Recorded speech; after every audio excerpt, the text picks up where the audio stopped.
जो third example है वो है गुड्स परचेज्ड फॉर कैश।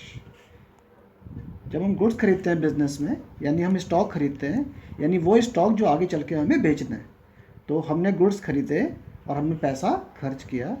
तो जो क्वेश्चन पूछा जाता है पेपर में जनरली, वो ये पूछा जाता है कि गुड्स परचेज्ड फॉर कैश 10,000 और 20,000 अमाउंट आपको क्वेश्चन में गिवन होगी। Goods purchased for cash ₹50,000। इसकी जो हम एंट्री करेंगे तो जनरल एंट्री होगी आपकी purchase account debit to cash account, amount is 50,000 and the narration is being goods purchased for cash। अब आपको ये ध्यान रखना है कि जब आप गुड्स खरीदते हैं तो उसको परचेज नाम से बोला जाता है तो वो गुड्स ही, लेकिन उसको हम गुड्स को सामान को किस नाम से बोलते हैं? परचेज नाम से बोलते हैं जब हम उसे खरीदते हैं।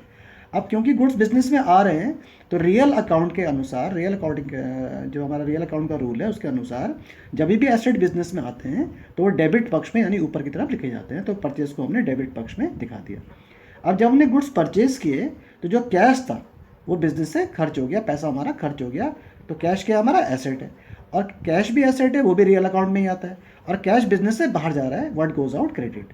तो परचेज आपकी हो गई डेबिट और कैश आपकी हो गई क्रेडिट। इस तरह से गुड्स को नगद खरीदने पे हम ये एंट्री रिकॉर्ड करते हैं। तो हमारा फोर्थ एग्जांपल है वह है गुड्स परचेज्ड इन क्रेडिट, यानी हमने किसी व्यक्ति से उधार में सामान खरीदा है। अब आपको क्वेश्चन किस तरह से पूछा जाता है ये, जैसे goods purchase from Ram for ₹20,000, यानी हमने राम से 20,000 में ये सामान उधार में ख़रीदा है। आपको खास ध्यान क्या रखना है कि अगर नाम दिया होगा तो आप समझ जाएंगे कि ये क्रेडिट में ख़रीदा गया है। नाम का अर्थ ही ये होता है कि ये क्रेडिट में ख़रीदा गया है, लेकिन इसमें एक एक्सेप्शन केस भी होता है, उसका भी आपको ध्यान रखना है। मान लीजिए इस तरह से लिखा है कि goods purchased from Ram ₹20,000 in cash. अब देखिए, आप ये ध्यान दीजिए कि यहाँ पे नाम तो लिखा है लेकिन साथ में कैश भी लिखा है।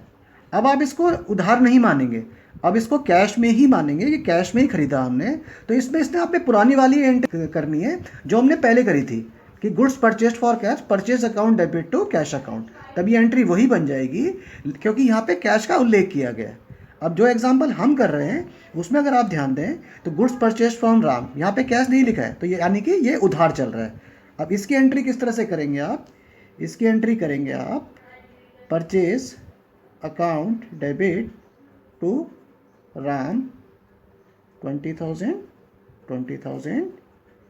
Being goods purchased from Ram. क्योंकि आपने गुड्स खरीदे हैं राम से तो परचेज आपका आ रहा है, what comes in debit, asset आपका बढ़ रहा है, डेबिट हो गया। और राम से खरीदा आपने, राम लाइबिलिटी है, लाइबिलिटी इंक्रीज हो रही है, इसलिए क्या होगी? क्रेडिट हो गई आपकी। इस तरह से आपकी एंट्री होगी।